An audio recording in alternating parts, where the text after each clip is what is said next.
तो मूवी की स्टार्टिंग एक कंट्री को दिखाते हुए होती है जहाँ पर क्राइम काफी कॉमन हो गया था। क्रिमिनल्स किसी के काबू में ही नहीं आते थे। वहाँ की गवर्नमेंट काफी परेशान होती है, तो वो पुलिस को एक सजेशन देती है कि अपने साथ आप रोबोट्स को भी मिला लें ताकि क्राइम रोकने में वो आपकी हेल्प करें। अब रोबोकॉप्स बनाने के लिए कंपनी को ऑर्डर दे दिया जाता है। उस कंपनी का साइंटिस्ट बहुत सारे रोबोट्स तैयार करता है जो कि पुलिस की हेल्प करने वाले थे। उसी कंपनी में एक इंजीनियर भी होता है, वो भी एक बहुत अच्छा रोबोट बनाता है। उसकी खास बात ये थी कि इंसान उसे खुद कंट्रोल कर सकते थे। अब एक दिन हमें दिखाया जाता है कि एक रोबोट खराब हो जाता है और उसे रिपेयर करवाने लेकर आया जाता है, लेकिन वो रोबोट अक्सर ही खराब हो जाया करता था और उसे हमेशा ठीक करवा के वापस भेज दिया जाता। अब हम ड्रग डीलर्स के एक ग्रुप को देखते हैं। वो 3 लोग अपनी गाड़ी में किसी को ड्रग्स डिलीवर करने जा रहे होते हैं, लेकिन रास्ते में उनके कुछ ड्रग्स गिर जाती हैं, उनके पैकेट्स खुल जाते हैं और वो वेस्ट हो जाती हैं। जिस आदमी को उन्होंने ये ड्रग्स डिलीवर करनी थी उसके बालों में ब्रेड्स थी। वो उन पे बहुत गुस्सा होता है। वो कहता है कि मेरे पैसे वापस करो। वो उन पर गन पॉइंट कर लेता है, लेकिन तभी वहाँ पर पुलिस और रोबोकॉप्स आ जाते हैं। उन्हें देखकर ड्रग डीलर्स का ग्रुप वहाँ से भाग जाता है। ब्रेड्स वाला आदमी उस रोबोट पर हमला कर देता है जो कि अभी रिपेयर होके आया था, और फिर इस बेचारे रोबोट को दोबारा से रिपेयरिंग के लिए लेकर आया जाता है,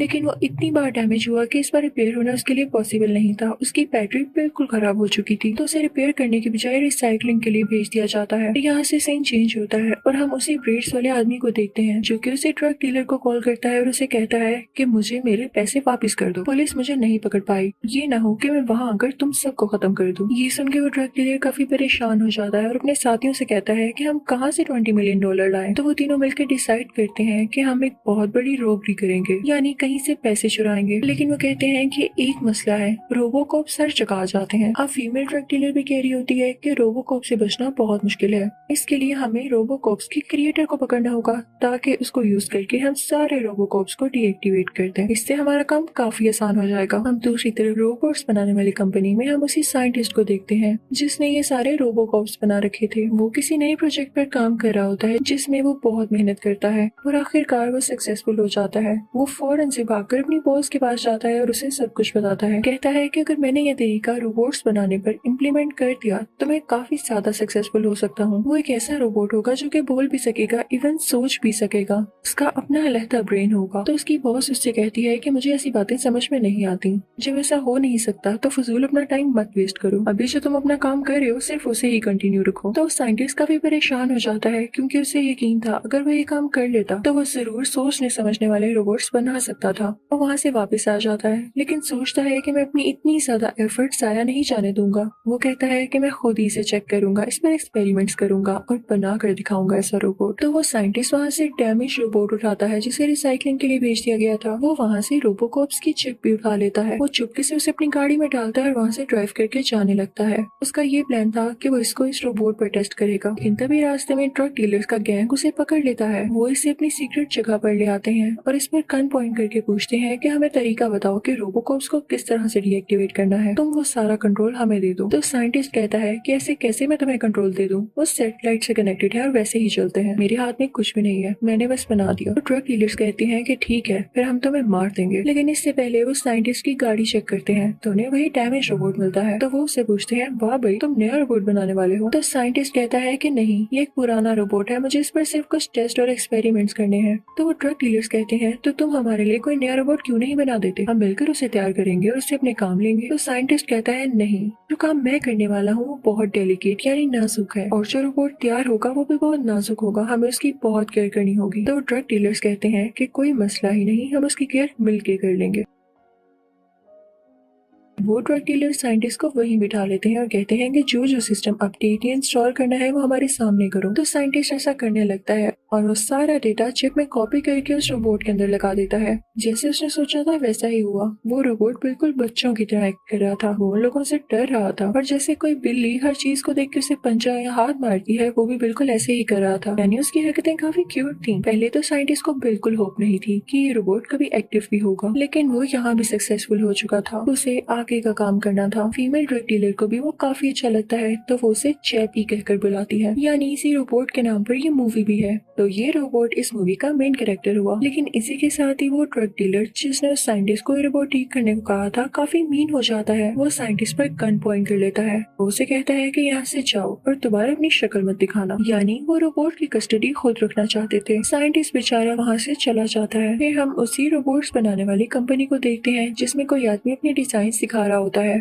जिस डिजाइन के उसने कुछ रोबोट्स तैयार किए थे। लेकिन उस कंपनी की बॉस और मेन इंजीनियर इस डिजाइन को रिजेक्ट कर देते हैं क्योंकि वो कहते हैं कि साइज में काफी बड़ा है और काफी ज्यादा एनर्जी लेने वाला है, हमारा तो इस पर बहुत एक्सपेंस हो जाएगा। अब वो साइंटिस्ट दोबारा अपनी कंपनी आ चुका था। वो और मेहनत करता है और रोबोट्स के और डिजाइन सोचता है। फाइनली बॉस को उसके डिजाइन काफी पसंद आते हैं और वो ये ऑर्डर करती है कि इसी के डिजाइन के रोबोट्स तैयार होंगे। वो काफी खुश हो जाता है। सब उसे कांग्रेचुलेट कर रहे थे, लेकिन ये बात इंजीनियर से बर्दाश्त नहीं होती। वो कहता है कि मैं इसके बनाए गए रोबोट्स को डिस्ट्रॉय कर दूंगा, मैं सिक्योरिटी चिप को भी चुरा लूंगा। और जब वो चिप ढूंढने जाता है तो उसे चिप कहीं पर भी नहीं मिलती। जब सिस्टम में चेक करता है तो उसे पता चलता है कि ये उसी रोबोट में है जो कि रिसाइकलिंग के लिए भिजवाया गया। वो काफी हैरान हो जाता है क्योंकि ना तो वहाँ पर रोबोट होता है और ना ही चिप। दूसरी तरफ हम चैपी को देखते हैं जो कि उन्हीं ड्रग डीलर्स को अपनी फैमिली समझ रहा था। वो मीन ड्रग डीलर उसे काफी फाइटिंग स्किल सिखाता है ताकि वो उनके लिए चोरियां करे और उन्हें काफी ज्यादा पैसे ला कर दे। अब दूसरी तरफ कंपनी में वो इंजीनियर साइंटिस्ट के पास आता है और उसके सर पर गन रख के कहता है कि मुझे बताओ कि चिप कहाँ है, मुझे उस जगह की चाबी भी दो। तो साइंटिस्ट कहता है कि तुम्हें मेरे साथ मसला क्या है,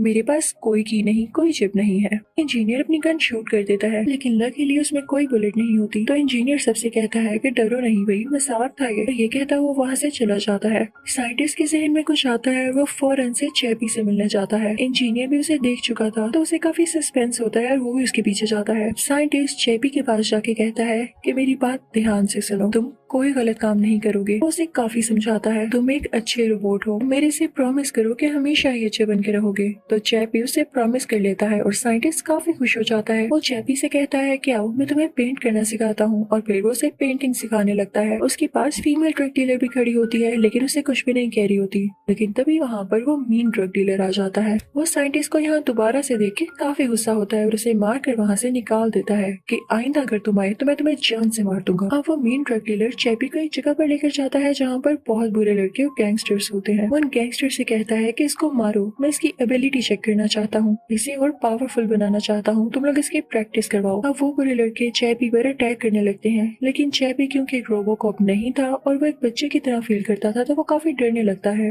वो आगे से फाइट बैक ही नहीं कर पाता। पूरे लड़के उस पर पत्थर फेंकते हैं जिसकी वजह से उसकी बॉडी में आग लग जाती है और वो कैसे तैसे करके वहाँ से भाग जाता है। दूसरी तरफ वो इंजीनियर चैपी को लोकेट कर चुका था। वो फौरन वहाँ पे पहुँचता है और चैपी को अपने साथ अपनी गाड़ी में ले आता है। वो चलती गाड़ी में ही चैपी का हाथ काटता है और उसके अंदर से वो चिप निकाल लेता है। उसके बाद वो चैपी को मारने ही वाला था, उसे डिस्ट्रॉय करने ही वाला था कि तभी चैपी उठ खड़ा होता है और उस पर अटैक करके वहाँ से भाग जाता है। चैपी फौरन से वहाँ ड्रग डीलर की सीक्रेट प्लेस पे जाता है। फीमेल ड्रग डीलर काफी काइंड हार्टेड थी और अच्छी थी। वो चैपी को ठीक करती है, उसे प्यार करती है और उसे कहती है कि तुम्हारी हालत किसने की। लेकिन चैपी काफी डरा हुआ था। वो लड़की उसका हाथ भी ठीक कर देती है।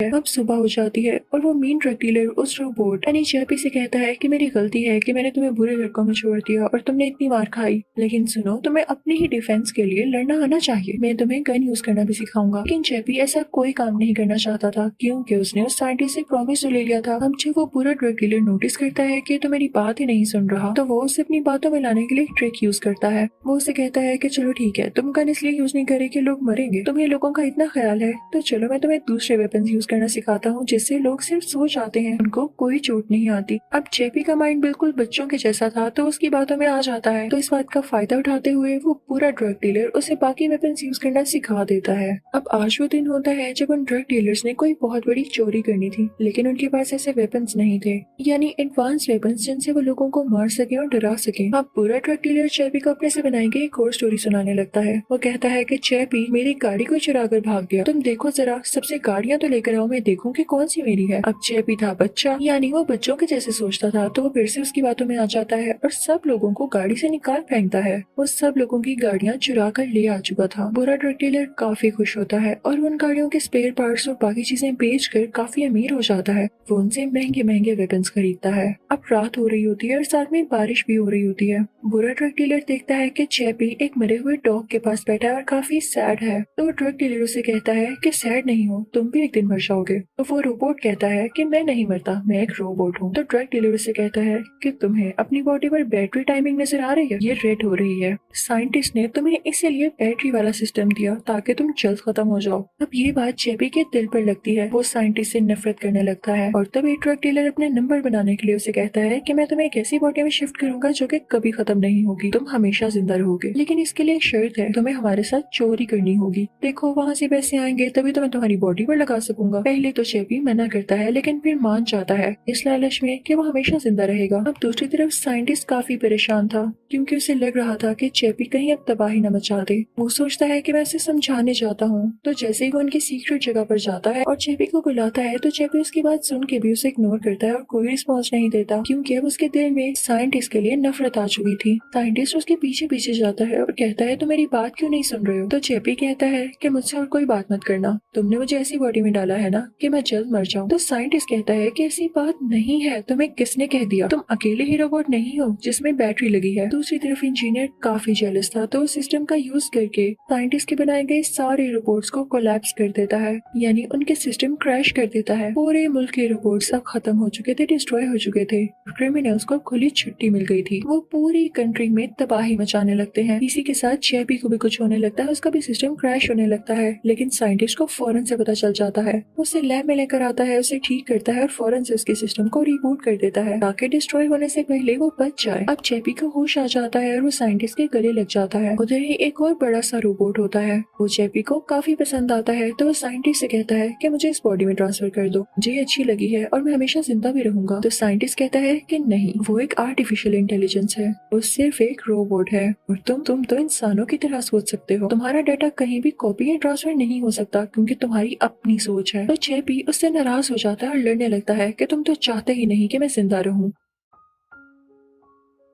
ये सब बातें वहाँ पर इंजीनियर भी सुन रहा होता है, काफी हैरान होता है कि कोई रोबोट बिल्कुल इंसानों की तरह कैसी बातें कर रहा है। जेबी वहाँ से एक न्यूरोट्रांसमीटर उठा के चला जाता है ताकि वो अपने ब्रेन की सारी मेमोरी कॉपी कर सके और वो ऐसा करने में कामयाब भी हो जाता है। लेकिन तभी वहाँ पर वो ड्रग डीलर आता है और उसे कहता है कि चोरी करने का टाइम हो गया। वो अपनी वेपन सेट करने लगते हैं। जेबी भी अब बिल्कुल तैयार था। वो लोग उस जगह पर पहुंच जाते हैं जहाँ पर चोरी करनी थी। ये सारी न्यूज टीवी पर भी चल रही होती है। जब साइंटिस्ट ये देखता है कि जेबी प्रॉमिस करने के बावजूद चोरी कर रहा है तो उसे काफी बुरा लगता है। अब इंजीनियर उस साइंटिस्ट से इसलिए जेलस होता था क्योंकि उसने भी कुछ डिजाइन तैयार किए थे, लेकिन उसके डिजाइन को पहले रिजेक्ट कर दिया गया था और साइंटिस्ट के डिजाइन को एक्सेप्ट कर लिया गया। तो इसी बात बर्दाश्त नहीं होती थी। उसे तो मौका मिल गया था शिकायत लगाने का। वो फौरन से कंपनी की बॉस के पास जाता है और उसे कहता है कि आप देख रही हैं न्यूज में आपने उस साइंटिस्ट को मना भी किया था, लेकिन फिर भी उसने बोलने और ऐसी हरकतें करने वाला रोबोट तैयार कर लिया। वो अपनी बॉस से कहता है कि आप मेरे डिजाइन को एक बार एक्सेप्ट तो करके देखें, मैं अपने रोबोट को बहुत अच्छे से कंट्रोल करूंगा और जेबी को मार दूंगा। तो उसकी बॉस उससे कहती है कि अब ऐसे टाइम में और किया भी क्या जा सकता है, दिया मैंने तुम्हें मौका। तो वो इंजीनियर फौरन से अपने रोबोट को स्टार्ट करता है और उसको कंट्रोल करने लग जाता है। वो अपने रोबोट को जेबी को मारने के लिए भेज चुका था। जब साइंटिस्ट को भी पता चलता है तो वो काफी वरीड होता है और फौरन जेबी के पास जाता है, लेकिन तभी वहाँ पर वो आदमी आ जाता है जिसके बालों में ब्रेड थी और वो ड्रग डीलर से अपने पैसे मांग रहा था। तब तक वहाँ पर इंजीनियर का रोबोट भी पहुंच चुका था और अब उन सब में काफी लड़ाई होने लगती है, काफी गोलियां चलने लगती हैं और इस दौरान उस फीमेल ड्रग डीलर और उस मीन ड्रग डीलर के दोस्त को गोली लग जाती है। साइंटिस्ट को भी इसी दौरान गोली लग जाती है, लेकिन जब जेबी ये देखता है कि साइंटिस्ट को कुछ हुआ है तो रहा उससे भी नहीं जाता क्योंकि कहीं ना कहीं वो उससे प्यार भी करता था। फीमेल ड्रग डीलर भी उसके साथ होती है और वो जख्मी साइंटिस्ट को अपने साथ लेकर चले जाते हैं। दूसरी तरफ वो मीन ड्रग डीलर उस बड़े रोबोट जो कि इंजीनियर का था उसे रोकने की कोशिश कर रहा होता है, वरना ये रोबोट इसे भी मार देता। लेकिन वो रोबोट इतना ह्यूज था कि उस मीन ड्रग डीलर पर अटैक करने वाला होता है, लेकिन फीमेल ड्रग डीलर ये देख लेती है और उस रोबोट पर फायर करने लगती है। तो वो रोबोट काफी गुस्से में आ जाता है और इस मीन ड्रग डीलर को छोड़ के उस फीमेल ड्रग डीलर की तरफ जाने लगता है। वो जायंट रोबोट उस फीमेल ड्रग डीलर को मार डालता है। जेबी उसको अपनी माँ समझता था तो ये देख के उसे काफी गुस्सा आता है, तो वो एक बॉम्ब का यूज करके उस जायंट रोबोट को एक्सप्लोड कर देता है। उसके बाद वो साइंटिस्ट को गाड़ी में बिठाता है और खुद ड्राइव करके उसे कंपनी लेकर जाता है। कंपनी पहुंचते ही इंजीनियर उनका इंतजार कर रहा होता है और उन पर अटैक करने लगता है, लेकिन जेबी को पहले ही उस पर गुस्सा था तो उल्टा उस पर अटैक कर देता है क्योंकि वो जानता था कि इस जायंट रोबोट को कंट्रोल करने वाला यही है। चैपी उस इंजीनियर को काफी मारता है और उसे बेहोश कर देता है। दूसरी तरफ साइंटिस्ट को होश नहीं आ रहा था। चैपी को जो समझ आता है वो करता है। वो साइंटिस्ट की बॉडी को एक रोबोट में बदल देता है। जब साइंटिस्ट को होश आता है तो उसे यकीन नहीं आता कि वो कैसे रोबोट की बॉडी में आया। तो वो चैपी से कहता है कि मैं तुम्हें भी ट्रांसफर कर देता हूँ। अब चैपी किसी और रोबोट की बॉडी में था। वो काफी खुश था। लास्ट सीन में हम देखते हैं कि उस फीमेल ड्रग डीलर को चैपी और साइंटिस्ट दफना रहे होते हैं। तो चैपी उस लड़की के डेड बॉडी के पास अपना मुंह करके कहता है कि मदर आप परेशान नहीं होना, मैं आपकी बॉडी को भी एक रोबोट में ट्रांसफर कर दूंगा। और वो ऐसा ही करता है। सारा सिस्टम हैक करके एक नया रोबोट तैयार करता है और उसमें उस फीमेल ड्रग डीलर की सारी मेमोरी कॉपी करता है। और अब वो फीमेल ड्रग डीलर एक रोबोट में बदल चुकी थी। और इसी के साथ ये मूवी यही एंड हो जाती है। Thank you for watching.